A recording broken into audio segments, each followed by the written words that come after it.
Bem, e aí nós chegamos finalmente aos exercícios propostos. Essa questão, não sei por quê, mas desde o primeiro vídeo eu estou com a impressão que ela vai ser cobrada algo sobre isso aí de vocês, sobre o mito da criação de Roma, né? O que aconteceu? Observe a imagem a seguir. Explique a lenda, o mito de formação da Roma antiga a que a imagem se refere. Uma loba alimentando duas crianças, né? É que, segundo o mito da criação de Roma, dois gêmeos, Rômulo e Rêmulo, eles eram gêmeos e eram filhos do deus Marte com uma mortal. A mãe foi obrigada a abandoná-los próximo ao rio Tibre. E eles só conseguiram sobreviver porque essa loba, né, os amamentou, Luperca, a loba os amamentou e protegeu. Quando eles cresceram, eles resolveram fundar uma cidade na região em que eles tinham sido abandonados. Cada um escolheu um local, mas no final prevaleceu o local escolhido pelo Rômulo. E aí o Remo ficou muito chateado, os dois brigaram e o Rômulo acabou matando Remo, que era irmão gêmeo dele. Mas quando o Rômulo fundou a cidade, ele colocou o nome de Roma, em homenagem ao irmão que ele mesmo havia morto, né? Mas essa é a história. Tem mais detalhes, né? Que tiraram o rei e tal, mas isso aí, da criação de Roma em si, é isso aí, né? Dois gêmeos abandonados e criados por uma loba. Questão 2. Como tratar o escravo em Roma? É louvável mandar em seus escravos com moderação. Mesmo no que diz respeito às nossas posses humanas, cumpre perguntar-se constantemente não apenas tudo aquilo que podemos fazê-lo sofrer sem sermos punidos, mas também o que permite a natureza da equidade e do bem, a qual ordena poupar mesmo os cativos e aqueles que se compra com dinheiro.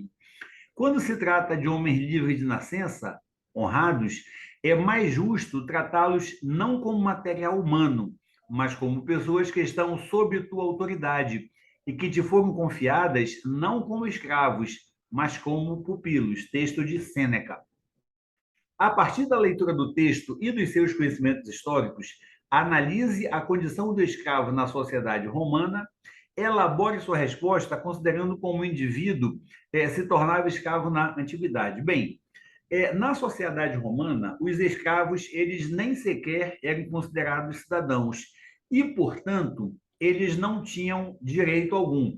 Eles apenas eram propriedades do seu dono, do seu senhor. E para o dono, eles eram apenas um instrumento de trabalho. Eles tinham que trabalhar para produzir, para o dono poder ganhar dinheiro. Em resumo, era isso aí, tá? E havia três formas de se tornar escravo. O povo conquistado, quando Roma conquistava um outro povo, esse pessoal se tornava escravo. Ou então por dívida. O devedor que não pagasse suas dívidas podia ser transformado em escravo pelo credor, por aquela pessoa para quem ele devia, ou pelo nascimento. O filho de escravo era também escravo. Então, eram as três formas de se tornar escravo, sendo conquistado na guerra, por dívida ou pelo nascimento, o filho do escravo, tá?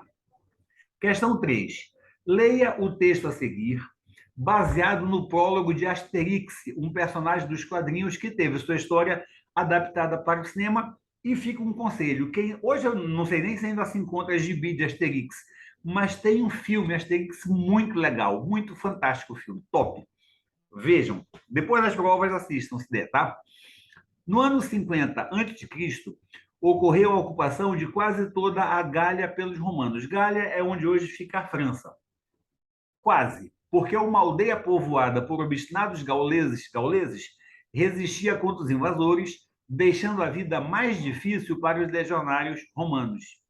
É nessa região que reside Asterix, um bravo guerreiro que conta com a ajuda de seus amigos para resistir.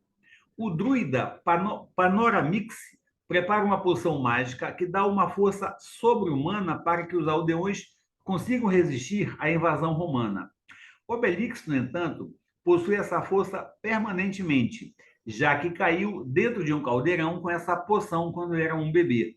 Assim, só para vocês entenderem a história, na Gália, que hoje é a França, os romanos dominavam, mas havia uma aldeia, essa aldeia do Asterix, onde quem morava lá, os aldeões, eles tomavam uma poção mágica e tinham muita força. Então, eles conseguiam derrotar os romanos. Toda luta eles derrotavam os romanos. Um deles, o Obelix, um cara grandão no filme, que é um ator francês chamado Gerard Depardieu, ele não precisa tomar poção, ele já tem a força de nascença, porque ele caiu na poção quando era bebê. E assim, as histórias do Asterix são todas dessa luta. Os franceses, os gauleses, né, a Gália na época, os gauleses resistindo aos romanos nesse conflito com os romanos. Muito legal, assistam, mas não tem nada a ver com a questão. Vamos voltar para a questão aqui. Associa o texto baseado na história de Asterix a uma medida adotada por Roma no período republicano. É a expansão, né? É a expansão do território do Império Romano. Os romanos se expandiram e invadiram territórios distantes, inclusive a Gália, onde, repito, hoje é a França. Né?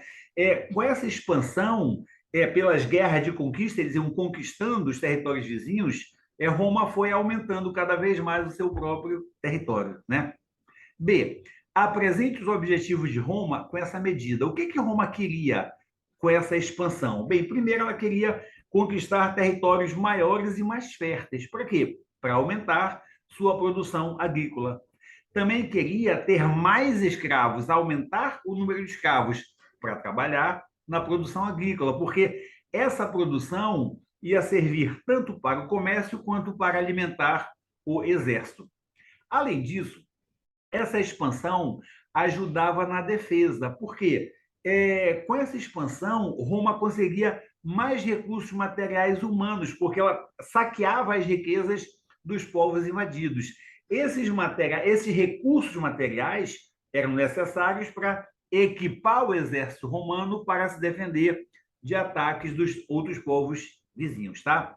E a letra C, caracterize a ação da República nos territórios ocupados. O que os romanos faziam quando ocupavam um determinado território? Bem, os romanos, eles saqueavam a região conquistada. Eles saqueavam, levavam todas as riquezas, eles cobravam impostos e tributos altíssimos, né? Levavam a produção agrícola, leva para Roma.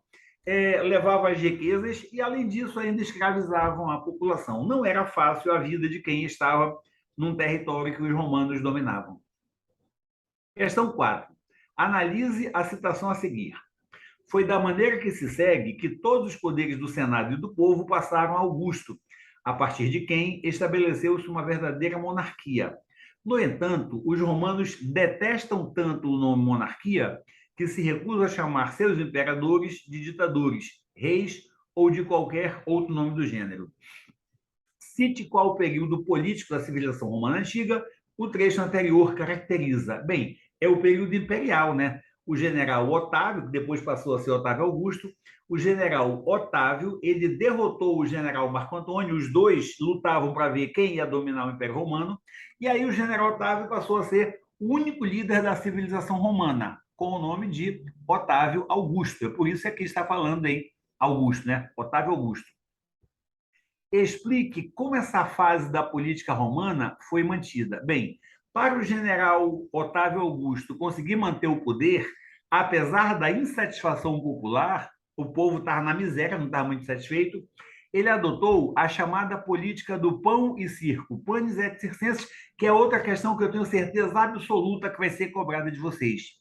Essa política basicamente consistia em fornecer trigo gratuitamente, trigo para fazer pão, oferecer doações em dinheiro, tá? E também espetáculos gratuitos para a população se divertir. Essa era a política do pão e circo. Comida, o trigo, e espetáculo, o circo, tá bom? Então, vamos por aqui que já está com 9 minutos esse vídeo.